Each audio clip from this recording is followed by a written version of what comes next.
የኢትዮጵያ ኦርቶዶክስ ተዋሕዶ ቤተክርስቲያንን በወርድና በቁመቷ ልክ ተረድቶ መኖር ትክክለኛው ክርስትና ነው። እግዚአብሔር የእጁን ሥራ አያፈርስም። ተባራሪ ጥቅሶች ሁሉ ያስደነግጡናል፣ ያጠራጥሩናል፣ ሜዳ ላይ ይበትኑናል።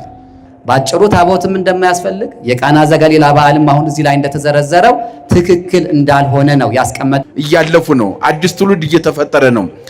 አያስፈልግም አልተባለም። በደንብ አድርጋችሁ አንቡት። መናፍቃን የሳቱት አያስቡትም ያሉ ምርኮኞች ናቸው። የሐዲሱ ትውልድ ለብ ስለሆነ አሁን ባጭር ቋንቋ አዲስ ኪዳን ላይ ጽላታችን ኢየሱስ ነው፣ ጽላታችን ገሌ ነው፣ ጽላት አያስፈልገንም። ይሄ ቤተክርስቲያን ትምህርት አይደለም፣ መጽሐፍ ቅዱስም አይወክልም። ይሄ ትምህርት እግዚአብሔር አያስፈልግም ብሏል። ከዚህ በኋላ ታቦት አያስፈልግም። ጽላት ወይም ታቦትን እንደ የኢትዮጵያ ኦርቶዶክስ ተዋሕዶ ቤተክርስቲያን ያመጣችሁ የሚመስላቸው አሉ አይደለ? ማን ነው ይሄንን የፈቀደው? ለምንድን ነው በኤርምያስ ላይ የተነገረው? ታቦተ ጽዮንን ከበው የሚዘምሩበት ጊዜ ሳይሆን የምን ጊዜ ነበር ማለት ነው? የእልቅሶ ጊዜ ነበር። አንዳንዴ ዕውቀት እግዚአብሔርን የበለጠ ለማወቅ ካልሆነ ስጋዊ ዕውቀታችን መንፈሳዊ ዕውቀታችንን የሚያሳጣን ከሆነ አለመማር አለማወቅ ይሻላል። አይሻልም? አሁን እኮ ትልቁ ነገር ስለ ደጀ ሰላሙ ሳይጠይቁ፣ ስለ አውደ ምሕረቱ ሳይጠይቁ፣ ስለ ቅድስቱ ስለ ቅኔ ማህሌቱ ሳይጠይቁ ወዲያው አልፈው ሂደው ስለ ታቦቱ እኮ እኔም ማስተምረዋለሁ እንጂ ታቦቱን መዳሰስ አልችልም። መማር በስጋዊ ዕውቀት ለማወቅ እግዚአብሔርን ለማወቅ ካልሆነ ድንግል ማርያምን ለመካር ከሆነ ምን ዋጋ አለው? ምን ትርፍ አለው?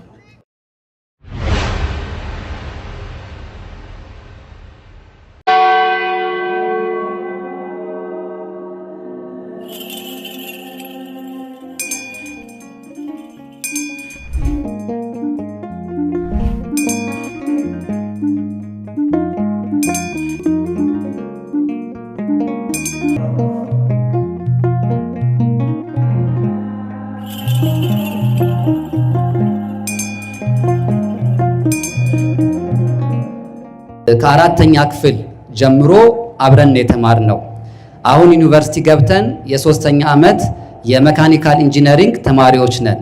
በጣም እንዋደዳለን፣ በጣም እንከባበራለን። ባለፈው ጥር 11 ቀን የሚከበረውን የጥምቀት በዓልና በማግስቱ ደግሞ ጥር 12 የሚከበረውን የቃና ዘገሊላ በዓልን እንደ ቀድሞ አብረን እናከብራለን ስለው ደስ አላለውም። ምን ሆነ ነው ስለው ጥያቄዎች አሉኝ አለ። እኔም ምንድናቸው አልኩት። አንደኛ ጥር 11 የሚከበረው የጥምቀት በዓል በአብዛኛው ታቦታቱን ማክበር ነው። ይህ ደግሞ በትንቢተ ኤርምያስ ምዕራፍ 3 ቁጥር 16 ላይ በዚያ ዘመን የእግዚአብሔር ቃል ኪዳኑ ታቦት ብለው ከእንግዲህ ወዲህ አይጠሩም፣ ልብ አያደርጉትም፣ አያስቡትምም፣ አይሹትምም፣ ከእንግዲህ ወዲህ አይደረግም ይላል። ስለዚህ በሐዲስ ኪዳን ታቦታችን ኢየሱስ እንጂ ሌላ ታቦት አያስፈልግም። ጥር 12 የሚከበረው የቃና ዘገሊላ በዓልም መጽሐፍ ቅዱስ ላይ ያልተቀመጠውን ቃል ነው ትርጉሙን የሚሰጡት። ይኸውም አንደኛ የወይን ጠጅ የላቸውም ማለት አስተያየት፣ ሁለተኛ በዚያ ቦታ ላይ የማርያም አማላጅነት ተብሎ የተጻፈ ጽሑፍ የለም፣ ሶስተኛ አንድ እግዚአብሔር አለና በእግዚአብሔርና በሰው መካከል ያለው መካከለኛው ደግሞ አንድ አለ፣ እርሱም ሰው የሆነ ክርስቶስ ኢየሱስ ነው። አንደኛ ጢሞቴዎስ ምዕራፍ 2 ቁጥር 5 የሚል በግልጽ የተጻፈ ቃል እያለ ባልተጻፈው ነገር ላይ ጊዜን ማባከንም ሆነ ማመን አልፈልግም አለኝ።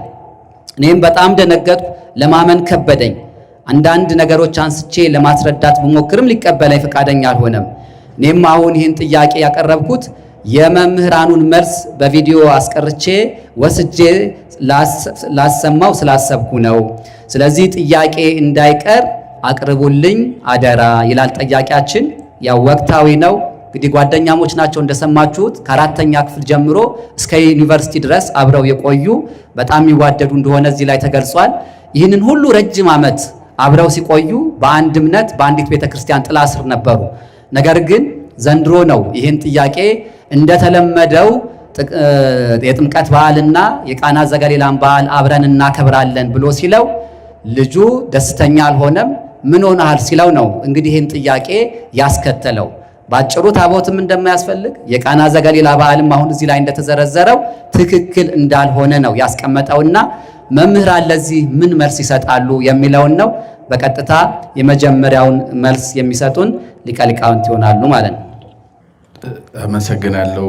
ክቡር አባታችን መላከ ሰላም ዶክተር ቆሞስ አባ ጴጥሮስ የቤተክርስቲያናችን የገዳማችን የስብከተ ወንጌል ኃላፊ፣ ክቡር መምህራችን መጋቤ ብሉይ መምህር አይምሮ ዘውዴ፣ እንዲሁም ደግሞ አባቶቻችን አበው መነኮሳት፣ ሊቃውንተ ቤተክርስቲያን፣ መምህራን፣ ቀሳውስት፣ እንዲሁም ዲያቆናት፣ መዘምራን፣ የእግዚአብሔር ቤተሰቦች፣ አባቶች፣ እናቶች፣ ወንድሞች፣ እህቶች በእግዚአብሔር ስም እንደምን ዋላችሁ?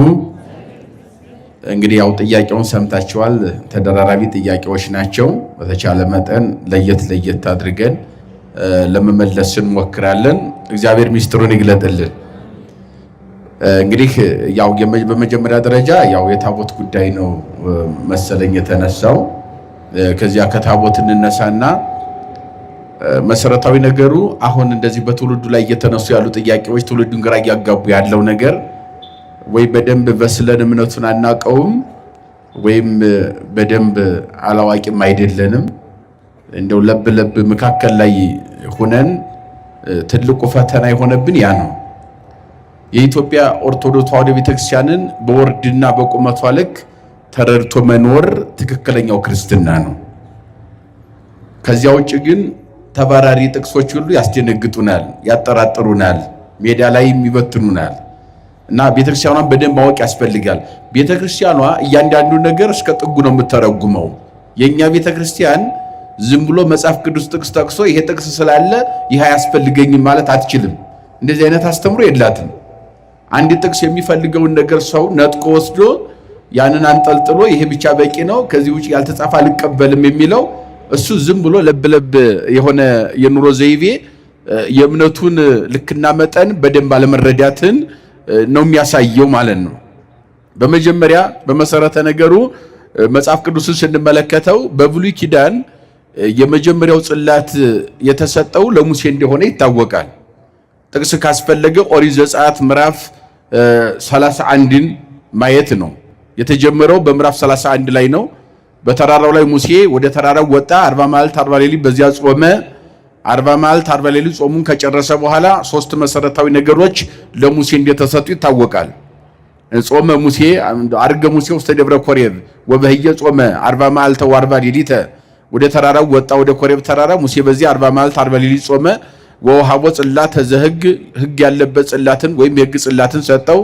በውስጡ የተጻፈ ስርዓት ሕግ አድርግ አታድርግ የሚል ሕግ የተጻፈበትን ሕግ ሰጠው ነው። በዘዳግም ምዕራፍ 9 ቁጥር 9 ላይ ይሄ ሐሳብ ተደግሞ እናገኘዋለን። ኦሪት ይደጋግማል። በተለይ ዘዳግም ማለት የተደገመ የተከለሰ ደግሞ የተሰጠ ትምህርት ነው። ዘዳግም ማለት ነው። የዘጸአቱን ነው የሚደግመው፣ የዘሌዋውያንን ነው የሚደግመው። አብዝቶ በዚህ ላይ ደግመ አስተምራቸው። ምክንያቱም ቀድሞ የነበረው ጥንቅቅ አድርጎ ሕጉን የሚያውቀው በምድረ በዳ የነበሩ ምእመናን ያስተማርካቸው የነገርካቸው አዛውንቱ እናቶች አባቶች እየሞቱ ነው፣ እያለፉ ነው። አዲስ ትውልድ እየተፈጠረ ነው። ይህ አዲሱ ትውልድ ለብ ስለሆነ በደንብ ጥልቅ የሆነ ዕውቀት ስለ እምነቱ ስለ ስርዓቱ ስለተሰጠው ሕግ ስለሌለው ደግመህ አስተምር ስላለው ዘዳግም ተብሏል።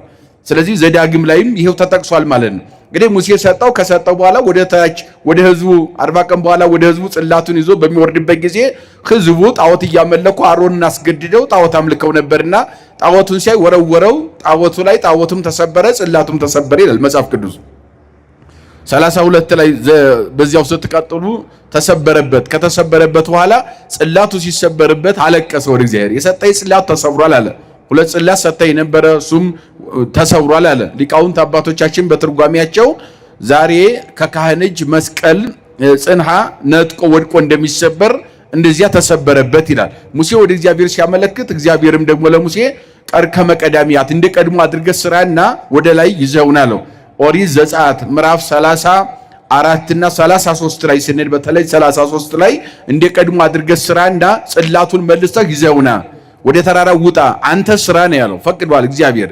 አሁን አንዳንዶቹ ጽላትን ታቦትን ሰው ነው የሚሰራው፣ እግዚአብሔር የሰራው አይደለም፣ ይህን አንቀበልም የሚሉ ሰዎች አሉ። የመጀመሪያውን እግዚአብሔር ሰጥቷል፣ ፈሳሪው እግዚአብሔር ነው። ቃሉንም ጽፎ ሰጥቷል። በኋላ ግን እግዚአብሔር ፈቃድ ሰጥቷል።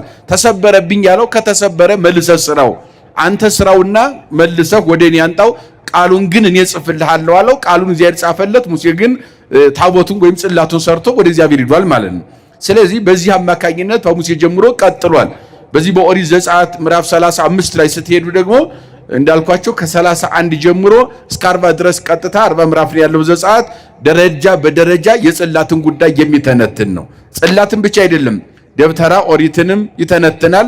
ደብተራ ኦሪት ማናት? ቤተክርስቲያን የመጀመሪያዋን የድንኳን ቤተክርስቲያን 480 ዘመን ሰውና እግዚአብሔር የተገናኘባት ዘመነ መሳፍንትን አልፋ ዘመነ ነገሥት ሶስተኛው ንጉስ ላይ እስከ ሰሎሞን የደረሰችው መቅደስ እስከሚሰራ ሰውና እግዚአብሔር በድንኳን 480 ዘመን ተገልግሏል ማለት ነው። ያችንም እግዚአብሔር ነግሮታል፣ ሕግንም ሰጥቶታል። ሕጉ 10 ትእዛዛት ናቸው። አድርግ አታድርግ የሚል ነው። በጽላት ላይ ተጽፏል ማለት ነው። በዚህ መሰረት ሕዝቡ ሲመራ በጽላቱ ላይ እግዚአብሔር ጽላት ለምን አስፈለገ ወይም ታቦት ከተባለ በታቦቱ ላይ ለዘላለም ህልው ነኝ ይላል ዘጸአት 35 ላይ ለዘላለም በሉ እስኪ በጽላቱ ላይ ህልው ነኝ ወይም እኖራለሁ ማለት ነው። ምን እላለሁ? በጽላቱ ላይ ለዘላለም ምን እላለሁ? እኖራለሁ። ስለዚህ የማን መኖሪያ ነው? ጽላት የማን መኖሪያ ነው? እግዚአብሔር መኖሪያ ነው። የእግዚአብሔር ዙፋኔ ነው ብሎታል። በዚህ ላይ ለዘላለም እኔ እኖራለሁ አለ። ምን አስፈለገ የሚል ከሆነ እስከ ጥጉ መተርጎም ይቻላል። ጽላት ያስፈለገበት ዋናው መሰረታዊ ነገሩ በብሉይ ኪዳን ሊቃውንት የትርጓሜ ርቀትና ስልት ስፋ አይምሮ ሲተረጉሙት ሊቃውንቱ ለምን አስፈለገ ጽላት? እግዚአብሔር ዝም ብለው እያመለኩ ለምን አይኖሩም? ታቦት ጽላት ለምን አስፈለገ ቢሉ ህዝቡ 430 ዘመን ከግብጽ ባርነት ኑረው አልቅሰው እግዚአብሔር ነፃ አውጥቷቸው ሰማይ የመሰለ ባር ሰንጥቆ ጥንጫ ላይ አፍልቆ ከሰማይ በናውርዶ 7 ደመና እየጋረደ እግዚአብሔር ህዝቡን 40 ዓመት በሙሴ አማካኝነት 600 ሺህ ህዝብ መርቷል። እግዚአብሔር ይህን በሚመራበት ጊዜ ሰው ጣዖት ቤት እየሄዱ አስቸገሩ። አይዛብ የተጠረበ እንጨቱን ድንጋዩን የተለያየ ነገር ያመልካሉና ያንን እያዩ ወደዚያ አይምሯቸው የሚሳቡ ሆነ። ስለዚህ ሙሴን የጠየቁት ጥያቄ ነበረ፣ እኛ የሚታይ አምላክ እንፈልጋለን የሚል ጥያቄ። ከቃሉ ጋር ናችሁ? ምን የሚል ጥያቄ? እንደ አሕዛብ የሚታይ አምላክ እንፈልጋለን አሉ። እነሱ አምላካቸው ይታያል፣ የሚሰግዱለት የሚያመልኩለት ይታያል። ስለዚህ እኛም እንደዚያ እያየነው የምናመልከው እንፈልጋለን አሉ። ስለዚህ ሙሴ ለዚህ መፍትሄ መስጠት አይችልም። ምክንያቱም እግዚአብሔር በባህር የመለኮቱ በአይነ ፍጡራን አይታይም። እግዚአብሔር አይታይም። ሙሴም ጠይቆ ነበር፣ ማየት ፈልጋለሁ። እንደ አይነት ጥያቄ አለ ዘጸአት 33 ላይ ማየት ፈልጋለሁ፣ ወርድን፣ ቁመትን፣ መልክን ማየት ፈልጋለሁ። አብሬው ዋልኩ አደርኩ 570 ጊዜ በቀን አናገረ እግዚአብሔር ብዬ ስትነግራቸው አብረህ ከዋልክ አዳርክ ይህን ያህል ካናገረ ጽላት ከሰጠህ ሕግ ካጻፈህ ስለዚህ እግዚአብሔርን አይተዋል ማለት ነው። ምን ያክላል? ምን ይመስላል? ወርዱ ቁመቱ ብለው ቢጠይቁኝ መልስ የለኝም፣ ማየት ፈልጋለሁ አለው። አልቦ ዘይሬ ገጽም ዘበይወቱ በዲበ ምድር እኔን አይቶ በህይወት መኖር አይቻልም።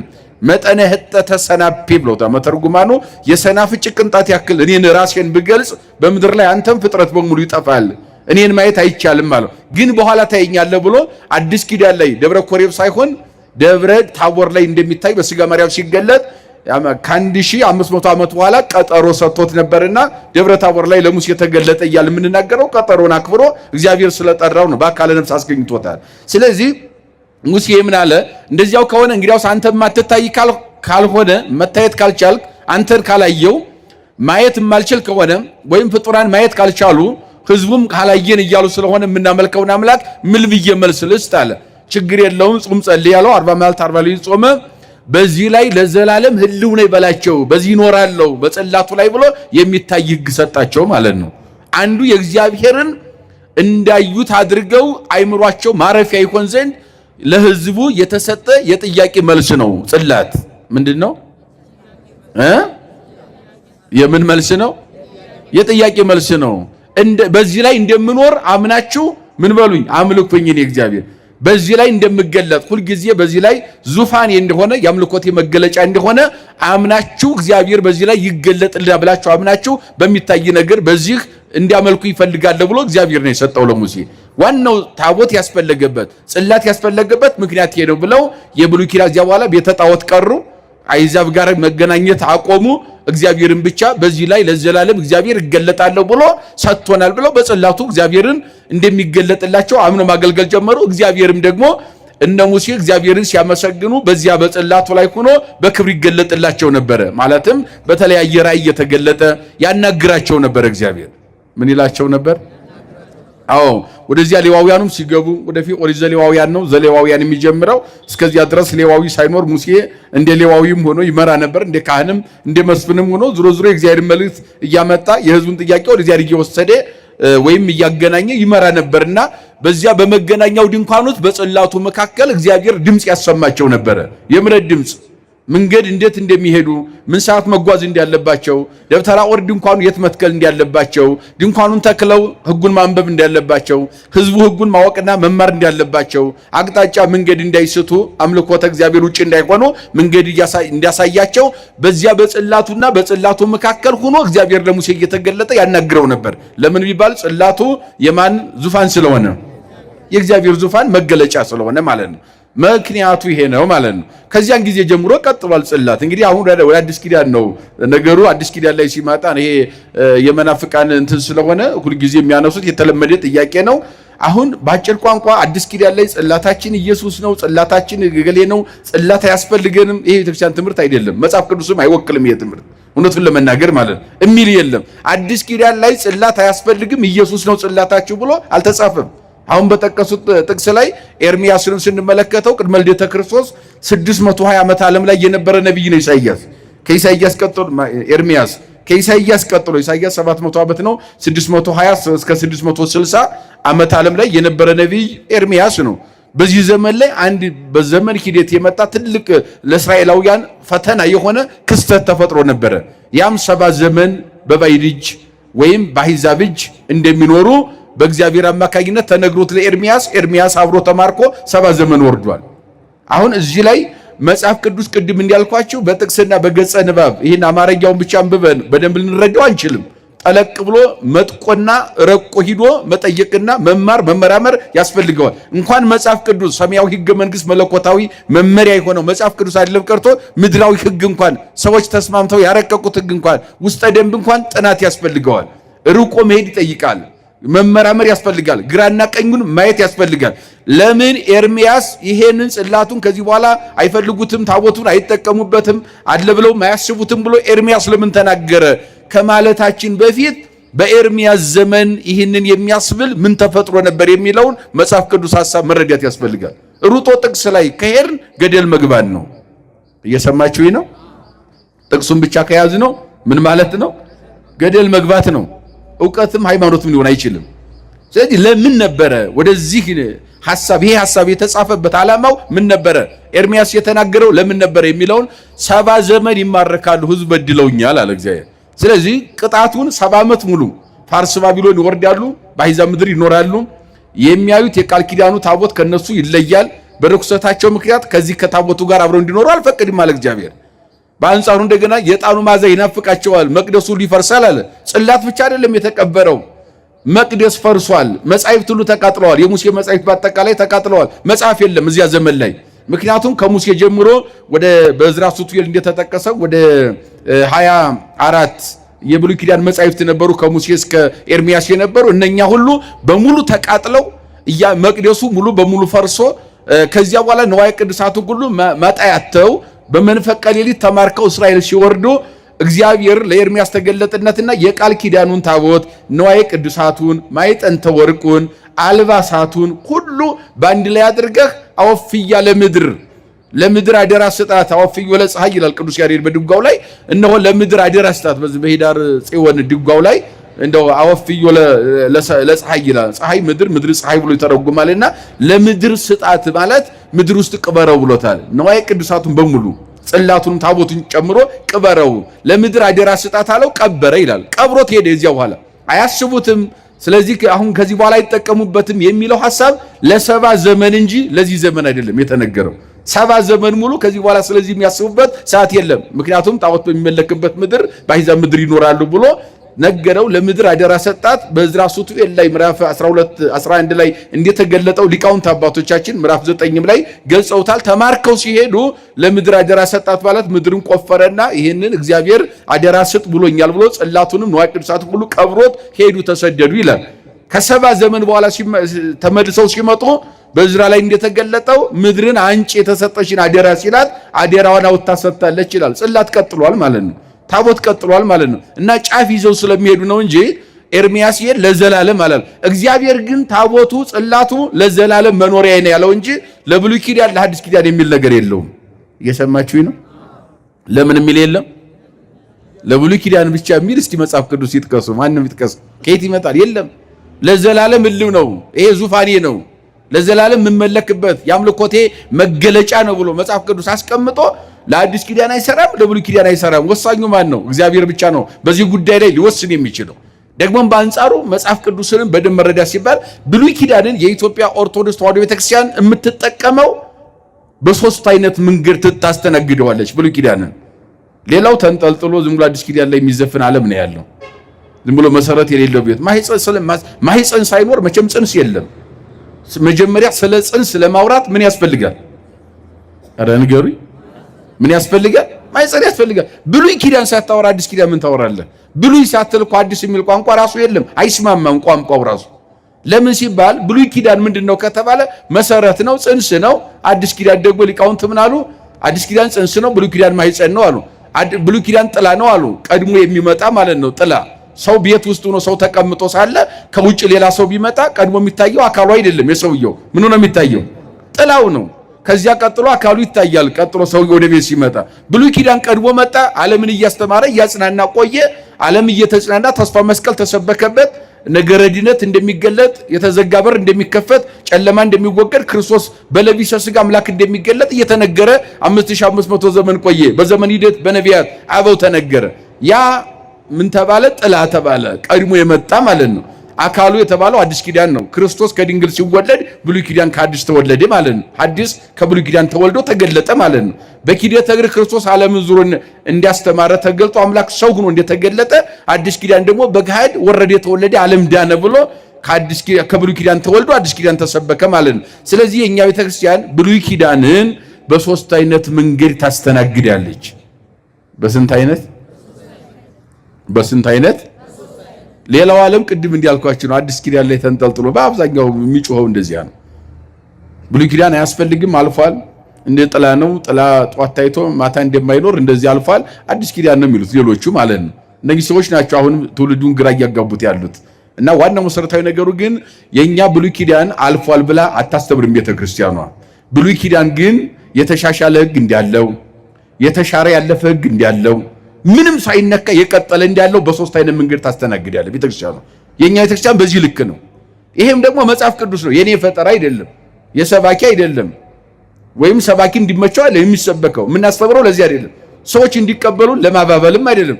በግልጽ ቋንቋ ሰማይና ምድርን የፈጠረ መድኃኔዓለም በለቢሰ ሥጋ በተዋህዶ ተገለጠ በኋላ ወቀደሳ ለሀገር በኪደተ እግር ልቁ እንደተናገረው እየተመላለሰ ዓለምን ሲያስተምር አንዱ ዋናው መሰረታዊ ነገሩ ብሉይ ኪዳን ላይ ግራ የተጋቡ ሰዎች በዝተው ስለነበረ አስረግጦ በአንቀጸ ብፁዓን ወይም በማቴዎስ ወንጌል ምዕራፍ 5 ላይ ጥንቅቅ አድርጎ አስቀምጦልናል። ይህን መነሻ አድርጋ ነው የኛ ቤተክርስቲያን የምትጓዘው መጽሐፍ ቅዱስን። በዚህ ላይ የተሻሻለ ሕግ አለ። ምን ያለ ሕግ አለ? የተሻሻለ ሕግ አለ። እንደገናም ደግሞ ያሳለፈው ሕግ አለ፣ የማያስፈልግ ማለት ነው። ያሳለፈው ሕግ አለ፣ ያሻሻለው ሕግ አለ፣ ተሻሽሎ የቀጠለ ማለት ነው። ጨርሶ ሳይነካ ደግሞ የቀጠለ አለ። መጀመሪያ ምን ያለው አለ አልኳቸው? የተሻሻለ ሕግ አለ። ሁለተኛ ምን ያለ አለ? ጨርሶ ምን ያለ ያሳለፈው ሕግ አለ። ሶስተኛው ምን አይነት ሕግ አለ? ሳይነካካ ምን ያለ ቀጥታ የቀጠለ ያስቀጠለው ሕግ አለ መድኃኔዓለም። ይህንን ተከትላ ድንጋ ቤተክርስቲያን ብሉይና ሐዲስን አስማምታ የምትተረጎም የምታስተምረው ብሉይ ኪዳንን በዚህ መንገድ ነው። ለምሳሌ እንደው ትንሽ ልጥቀስላችሁና ጨርሶ ያለፈው ምንድነው የማያስፈልግ እዚህ ላይ እዚህ አዲስ ኪዳን ላይ አሁን ባለንበት ሰዓት ላይ የማያስፈልግ ምንድነው ከተባለ ለምሳሌ ግዝረት አያስፈልግም። ምን አያስፈልግም? ግዝረታውን ዓለም ለስጋ ሸለፈት ሊጠቀመው ላይጠቀመው ይችላል። ለጽድቅና ለኩነኔ ግን ግዝረት ጥቅም የለውም። በብሉይ ኪዳን ግን አብርሃም አባታችን ከኦሪት ዘፍጥረት 22 ጀምሮ ስታነቦ የመጀመሪያ ልጆችን ገረዝ። ይሄ መለያ ነው። የኔ መሆናችሁ የኔ አማኝ የእግዚአብሔር ሕዝብ የምትባሉት መለያችሁ የምልክታችሁ ብሎ በግዝረት እንዲገዘሩ ልጆቹ አድርጎታል። አገልጋዮች ሁሉ እንዲገዘሩ ብሎ እግዚአብሔር ነግሮታል። በዚያ መሰረት የተገዘረው ሁሉ የእግዚአብሔር ሕዝብ ይባላል። እግዚአብሔር ለሚያው ዛሬ ክርስቲያን እንደምንባለው ተጠምቀን ማለት። ስለዚህ ያ ግዝረት እዚያ ላይ አዲስ ኪዳን ላይ ስንመጣ ግን ጥምቀት እንጂ ግዝረት ጥቅም የለውም። ምክንያቱም ግዝረት በምን ተተክቷል? ንገሩኝ። ዘመኑም ጥምቀት ነው አይደለ? በምን ተተክቷል? አሁን እኛ በግዝረት ሳይሆን የክርስቶስ ልጅ የምንሆነው በምንድን ነው? ስለዚህ የክርስቶስ አካል የምንሆነው ክርስቲያን የምንባለው በግዝረት ሳይሆን በምንድን ነው? ስለዚህ ግዝረት ቆሟል ማለት ነው። አሁን ግዝረት እዚህ ላይ ምን ጥቅም የለውም። ይሄ አልፏል ብንል ጥሩ ነው። ጥሩ ማስተማር ያስፈልጋል። እንደኛ ቤተክርስቲያን ያልኩት ለዚያ ነው። በቃ ግዝረት አልፏል።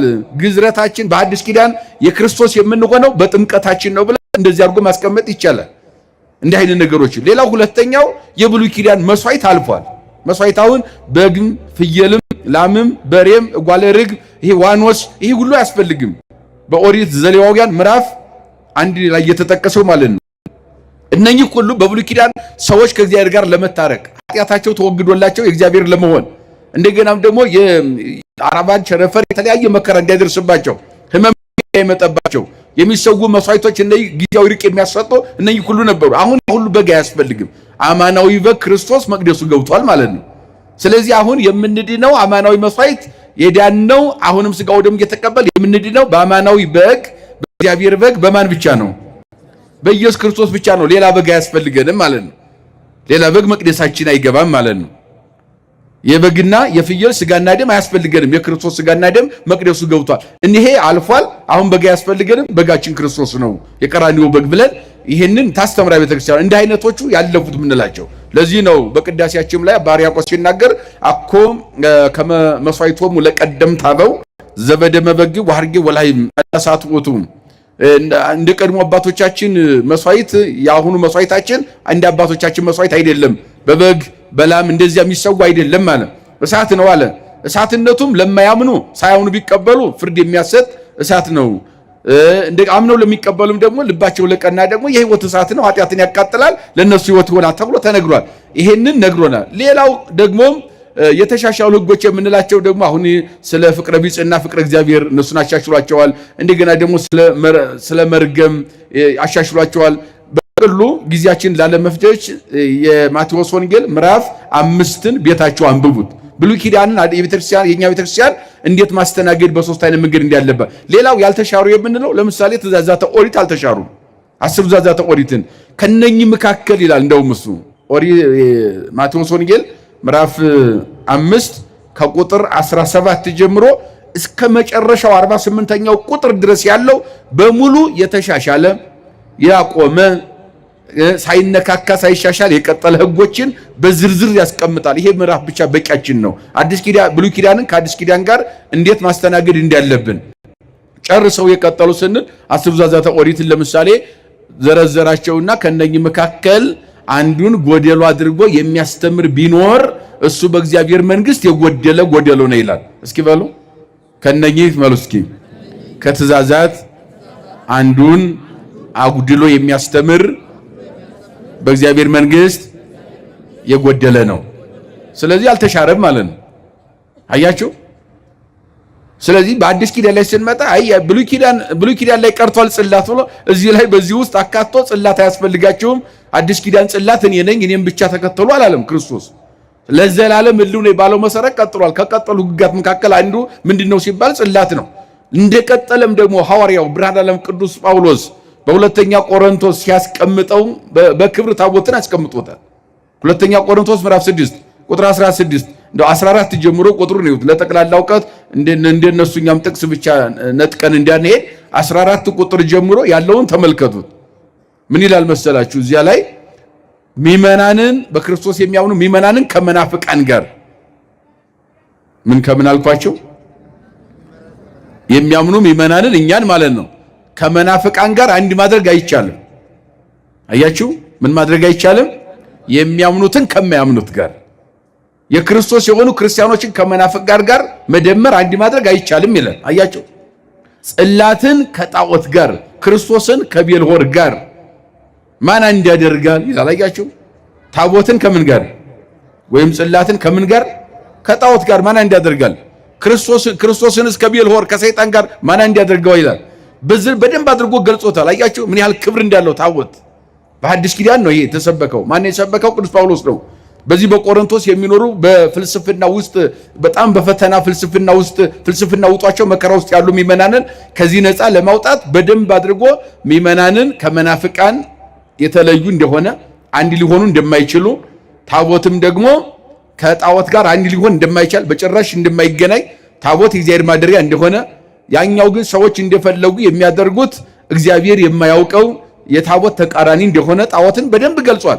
ክርስቶስን ከቤልሆር ወይም ከሰይጣን ጋር አያችሁት ብሎ በደንብ አድርጎ ሐዋርያው ዘርዝሮ ይህንን ማስተምሯል።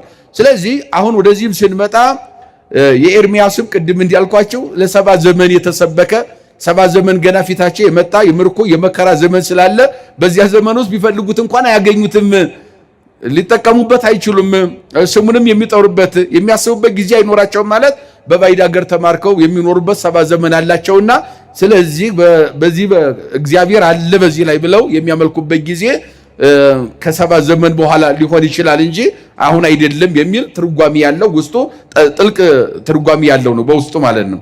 ስለዚህ በአጠቃላይ ኢትዮጵያዊት ኦርቶዶክስ ተዋሕዶ ቤተክርስቲያን እንደው አዲስ ኪዳን ብላ ተንጠልጥላ እዚህ ላይ ብቻ ብትሰብክም ብሉያትና አዲሳትን አስማምታ ነው። እውነቱን እንነጋገር ከተባለ እስከ ጥጉ ድረስ እንነጋገር። የቅዱስ ያሬድ ድጓና የብሉይ ኪዳን መጻሕፍት የቤተክርስቲያናችን ውበት ናቸው። እየሰማችሁ ነው? ምንድን ናቸው? አዎ እንደ አባቶችን ይዋቸው። እስኪ አሁን ወደ መቅደሱ ስትገቡ ቀጥታ ወደ ካህናቱ ቅዳሴ ሲገቡ ማይጠንት ይዘው ሲያጥኑ ማይጠንቱ ስትመለከቱት እኮ ዘሌዋውያን ላይ ነው የምታገኙት።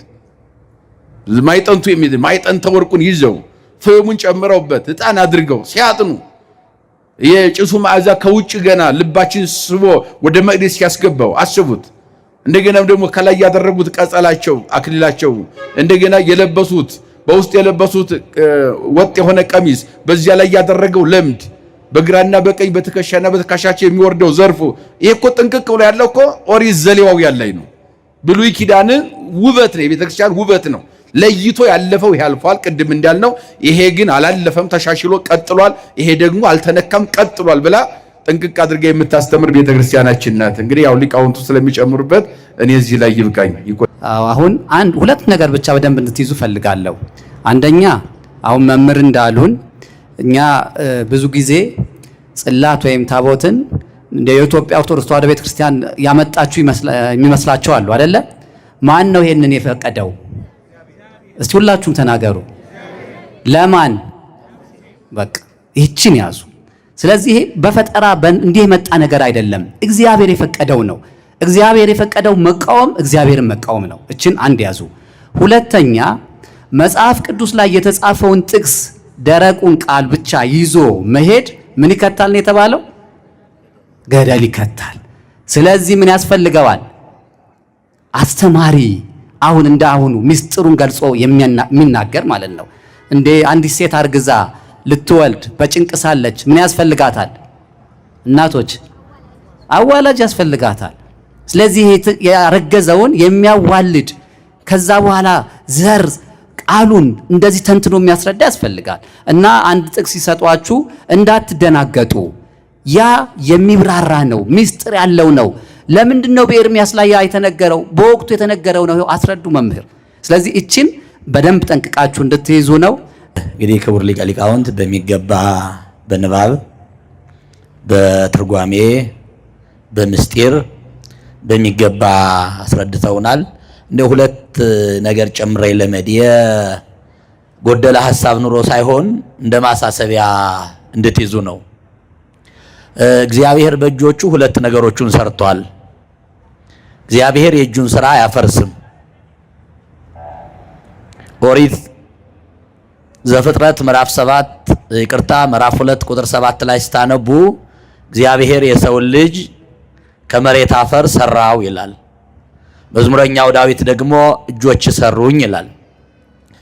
ስለዚህ ሰው የማን ስሪት ነው ማለት ነው? በእግዚአብሔር እጅ የተሰራ ነው። ቅድም በተጠቀሰው ዘዳግም 9:9 ላይ ሙሴ ምን ብሎ ይናገራል? በእግዚአብሔር በጣቱ ሕግጋቱን የጻፈባቸው ሁለት የድንጋይ ጽላት ሰጠኝ ይላል። ማን የሰራቸው ታቦታቱን ወይም ጽላቶቹን ማን ነው የሰራቸው? ስለዚህ እግዚአብሔር በእጁ ከሰራቸው እኒህ የዘላለም ሕጎች ናቸው። ቅድም እንደተባለው አዳምና ሔዋንን እግዚአብሔር አንድ ጊዜ ፈጠረ።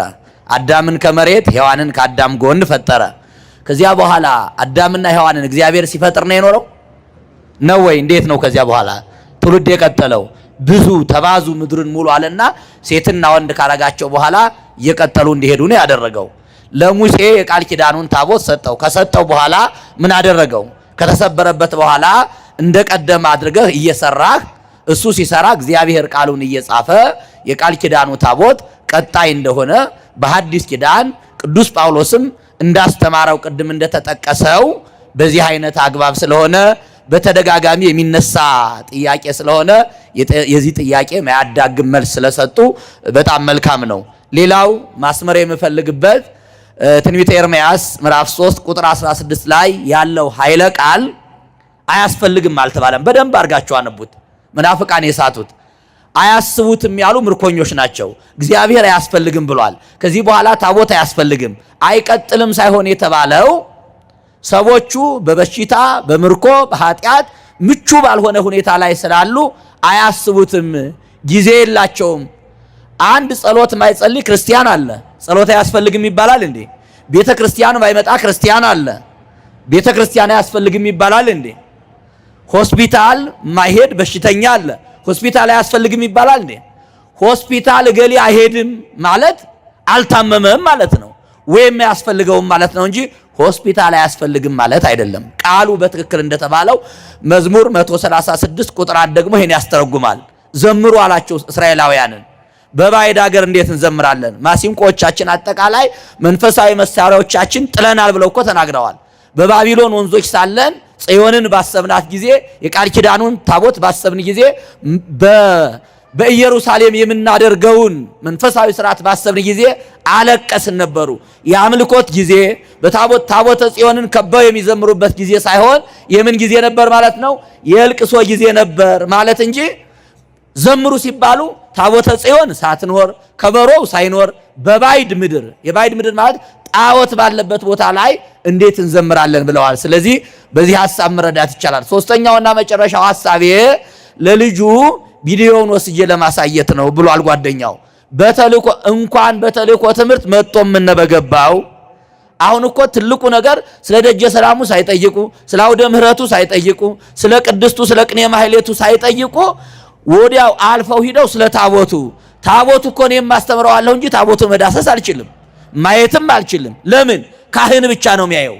ውስጣዊ ምስጢር ነው።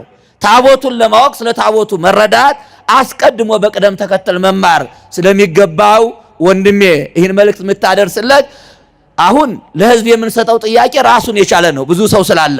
ለሱ ግን በቅደም ተከተል ቢያንስ እንደው የዓመት የ6 ወር ኮርስ ስለሚያስፈልገው ከታቦቱ የሚቀድም መቅደስ አለ፣ ብዙ ነገሮች ስላሉ በዝርዝር ጉዳይ መማር ስላለበት ለብቻው እንደነ ዶክተር አባ ጴጥሮስ ያሉ አባቶች ያስፈልጉታል። ዓለሙን የቃኙ ቴዎሎጂውን የሚያውቁ መጽሐፍ ቅዱስን እያጣቀሱ ቁጭ ብለው በደንብ አንድ ባንድ የሚያስተምሩት እንጂ በአንድ ጀንበር ስለ ታቦት አውቆ አምኖ የሚመለስበት ጉዳይ ስላልሆነ ምናልባት መካኒካል ኢንጂነሪንግ 3 ዓመት አጥንቷል። ስንት ይቀራችኋል? ከጓደኛ ጋራ 2 ሊቀራችሁ ይችላል። 5 ዓመት ስለ ጥገና ስለ ተለያዩ ነገሮች 5 ዓመት መማር ካስፈለገ ስለ ሰማያዊው ታቦት ሙሴ 40 ማልትና 40 ሌሊት ጾሞ ስላገኘው ታቦት ሰፊ ትምህርት አያስፈልግም? ያስፈልጋል ወይ? ዩኒቨርሲቲ ለመግባት ስንት ዓመት ነው የጨረሰ በአሁኑ ዘመን የትምህርት ስርዓት? እኛ እግዚአብሔር ይመስገን ባጭሩ በ10 ተገላግለናል። ከዚያ በኋላ ቀጥለን እንደምንም ተንጠላጥለን አንድ ቆብ ደፍተናል። የትምህርት ቆብ ማለት ነው።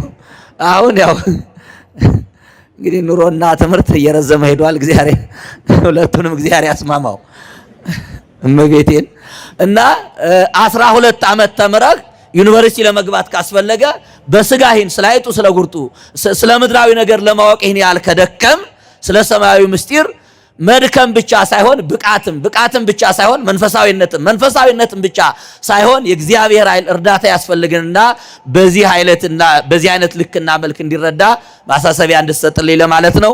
የሁለተኛውን ጥያቄ ቅድም አባታችን እንዳሉት የእናንተን ጊዜም እንዳናሻማ ብዙ ሐሳቦቹንም በመስጠት እንደው የምታውቁትንም ሐሳብ በመደጋገም ሰዓት እንዳናስረዝምባችሁ አጭር ቃል ብቻ ነው የምናገረው።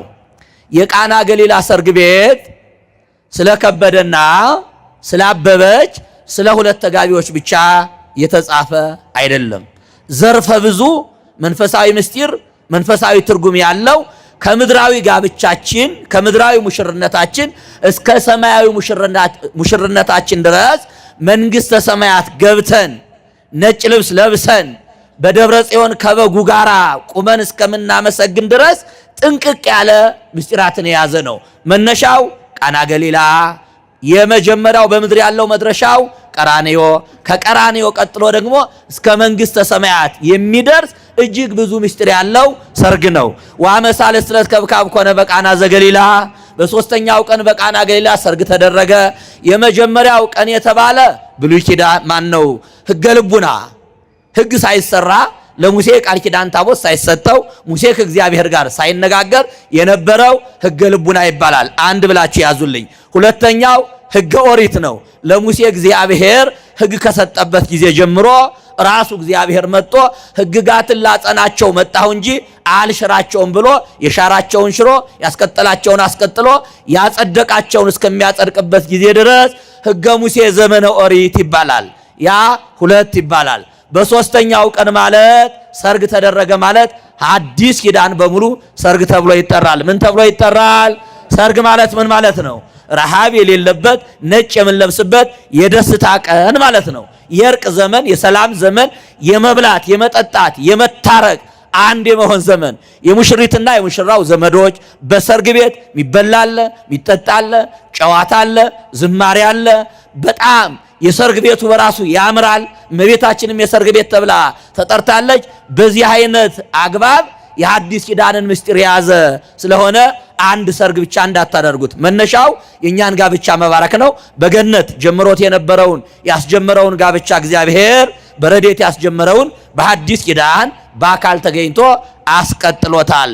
ከዚያ በተጨማሪ ግን የክርስቶስ አምላክነት የእመቤታችን አማላጅነት የባዶጋኖቹን በውሃ ሙሏቸዋልና ውሃውን ወደ ወይን ጠጅ ለወጠው። ባዶ የነበረውን የሐዋርያት አእምሮ በእምነት የባዶ የነበሩ ጋኖችን ደግሞ በውሃ ሞልቶ ወደ ወይን ጠጅ የቀየረበት ትልቅ አይነት እስከ ቀራንዮ የሚደርስ ምሳሌ ያለው ነው። የእመቤታችን አማላጅነት በቃና ገሊላ አልተጻፈም። ሁለት ነገሮቹን ያዙልኝ። በዮሐንስ ወንጌል ምዕራፍ 2 ቁጥር 3 ላይ ያለው ኃይለ ቃል ወሐለወት እሙ ለእግዚ ኢየሱስ፣ የኢየሱስ እናት በዚያ ነበረች። እስኪ እንበሉ የማን እናት? የማን እናት? ኢየሱስን እንዴት ነው የወለደችው ስንል በድንግልና ጸንሳ በድንግልና ወልደዋለች። ከመጽነሷ በፊት ስሙን ኢየሱስ ትይዋለሽ ብሎ ቅዱስ ገብርኤል ነግሯታል። ነቢዩ ኢሳይያስ ደግሞ ድንግል በድንግልና ጸንሳ ትወልዳለች፣ ስሙንም ማን ትለዋለች? አማኑኤል ትለዋለች። አማኑኤል ማለት ምን ማለት ነው? ከኛ ጋር የሆነ አምላክ ማለት ነው። ክብርና ምስጋና ለአምላካችን ይሁን። ከኛ ጋራ በረድኤት ከመቤታችን ጋራ ከስጋዋ ስጋ ከነፍሷ ነፍስ ነስቶ ሰው ሆነ፣ ቃል ስጋ ሆነ ተብሎ እንደተሰበከ ማማለድ ነው የሚቀድመው። የአምላክ እናት መሆን ነው። ዘላለማዊ ድንግል መሆን ነው ማማለድ ነው የሚቀድመው። ማማለድማ ሙሴም እኮ አማልደዋል። ማማለድማ ኤልሳም ከሞተ በኋላ በአጥንቱ አማልዷል፣ ድውይ ይፈውሷል። ማማለድማ በጣም ጥቃቅን ሰዎች የሚሰሩት ናቸው። ሐዋርያት ራሱ በ12ቱ ወንበር ላይ ተቀምጣችሁ ከማማለድ አልፎ ትፈርዳላችሁ ተብለዋል። ትልቁና ዋናው ነገር ወላዲተ አምላክ ተብሎ መጠራት፣ ዘላለማዊ ድንግል ሆኖ መኖር፣ በቀኝ ቆሞ መኖር። በቀኝ ንግሥቲቱ በቀኝ ትቆማለች ነው የተባለው። ስለዚህ ትልቁ ነገር የአምላክ እናት መሆን ነው። በእግዚአብሔር ዘንድ መመረጥ ነው። የአምላክ እናት ከተባለች በኋላ ማማለድ። እናውም የቃና ገሊላ ሰርግ ቤት እመቤታችን ያማለደችበት ሳይሆን ምንለው እመቤታችን ያዘዘችበት ሰርግ ነው ምንለው። ምን አልኳችሁ? ያዘዘችበት ሰርግ፣ ስልጣን ያገኘችበት ሰርግ ማለት ነው። እሷ የወይን ጠጅ የላቸውም ማለት ምን ማለት ነው? ማሳሰቢያ ነው አለ እና እኛ ምልጃ ምንድን ነው አልነው? አዘክሪ ድንግል አንባ መሪረ ዘወረደ እማይ አንባ መሪረ ዘወረደ ዲበ ገጸ ፍቁር ወልድኪ፣ በልጅሽ ፊት በወረደው በእንባሽ ምንድነው ምንላት? ሰአሊ ለነ ቅድስት ስንል ምንድነው ምን? ለምኝልን ማለት እኮ ነው። አሳስቢልን ማለት እኮ ነው። ጠይቂልን ማለት እኮ ነው። ምልጃ ማለት እኮ ሌላ የተለየ ቃል ያለው አይደለም፣ ማሳሰብ ነው። ልጅ ሆይ ማራቸው፣ ይቅር በላቸው አይደል እንዴ? እና የወይን ጠጅ የላቸውም ማለት ምልጃ ነው። ሙላላቸው ማለት አይደል እንዴ? ጎሎባቸዋል፣ ሙላላቸው፣ መሮባቸዋል፣ አጣፍጥላቸው፣ ሐዘናቸው ለውጥላቸው ማለት ስለሆነ ማሳሰቢያ ሳይሆን የምልጃ ቃል ነው። ሁለተኛው ቃል እመቤታችን ከልጇ ጋር ከተነጋገረች በኋላ ረጅም ስለሆነ ቤታችሁ ታነቡታላችሁ። በተለይ ዘመነ መራዊ ስለሆነ በሰፊውም ትምህርት የሚሰጥበት ስለሆነ ከዚያ መውሰድ ትችላላችሁ። በዋናነት ግን ጌታ እመቤታችንን ምንድነው ያላት? እመቤታችን አንድ ቃል ተናግራለች። ጌታም ለእመቤታችን አንድ ነገር ብሏታል። እናቴ ሆይ ካንቺ ሴትዮ ሆይ ካንቺ ጋር ምን አለኝ ነው ያላት። ኦብሲቶ ምን ትበየ ምስሌኪ፣ አንቺ ሆይ ማለት ነው። እናቴ ሆይ ማለት ነው። የአክብሮት ቃል ነው። ካንቺ ጋራ ምን አለኝ? የማልፈጽምልሽ ነገር፣ የማልታዘዝሽ ነገር። በሉቃስ ወንጌል ላይ እኮ እንዲህ ተብሎ ቅዱስ ሉቃስ እኮ እንዲህ ብሎ ጽፏል። ለእናቱና ለዘመዶቹ ምን እያላደገ ምን እያላደገ እየታዘዘ አደገ። ውሃ አምጣ ሲሉት በወንፊት ጭኖ ያመጣላቸዋል። እንጨት አምጣ ሲሉት በነፋስ አስሮ ያመጣላቸዋል። በትክክል ቅዱስ ሉቃስ በመጽሐፉ እንደጻፈው ለእናቱና ለዘመዶቹ አይደለም፣ ለእናቱ ለድንግል ማርያም ለወገኖቹ ታዘዘዋል። አይደለም ለነሱ ለኛ እየታዘዝን አይደል እንዴ? አምላካችን የለመነውን እየሰጠን አይደል እንዴ?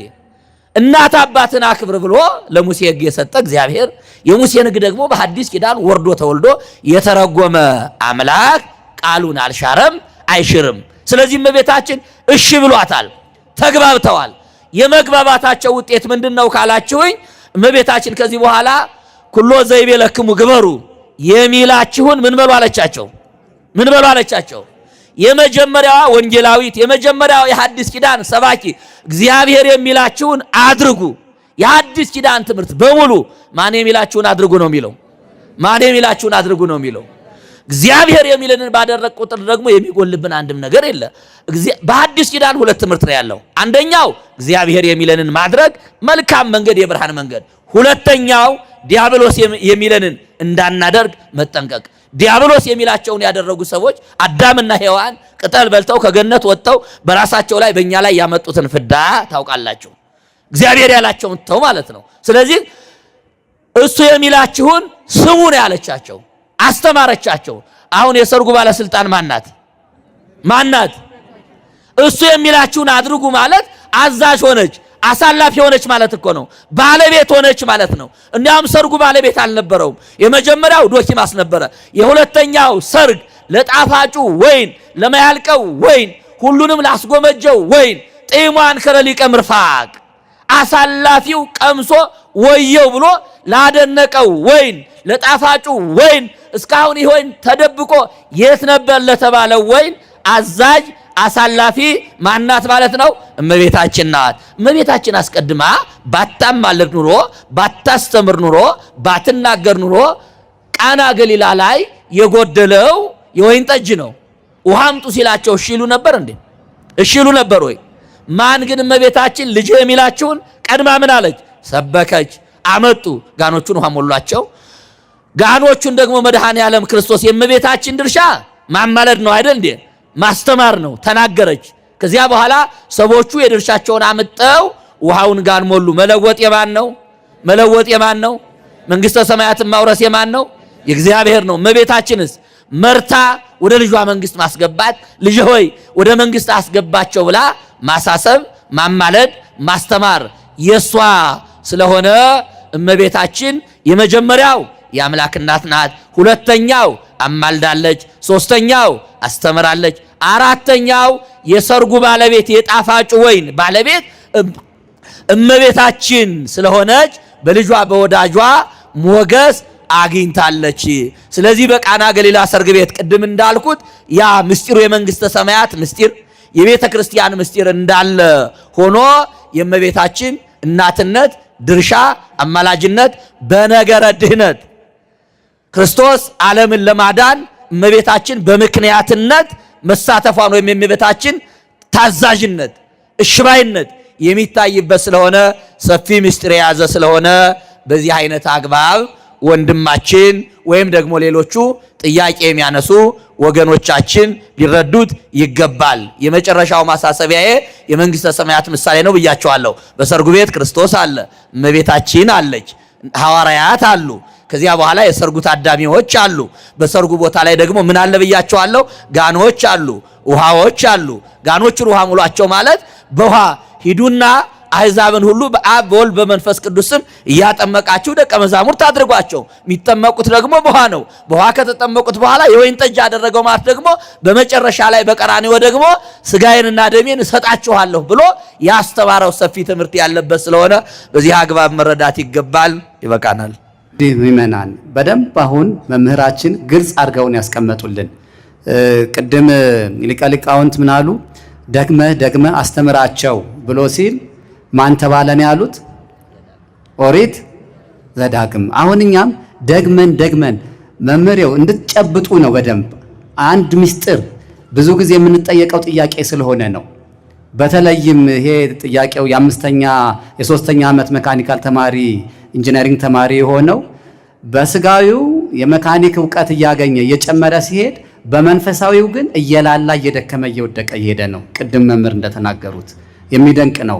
አንዳንዴ ዕውቀት እግዚአብሔርን የበለጠ ለማወቅ ካልሆነ ስጋዊ ዕውቀታችን መንፈሳዊ ዕውቀታችንን የሚያሳጣን ከሆነ አለመማር አለማወቅ ይሻላል። አይሻልም?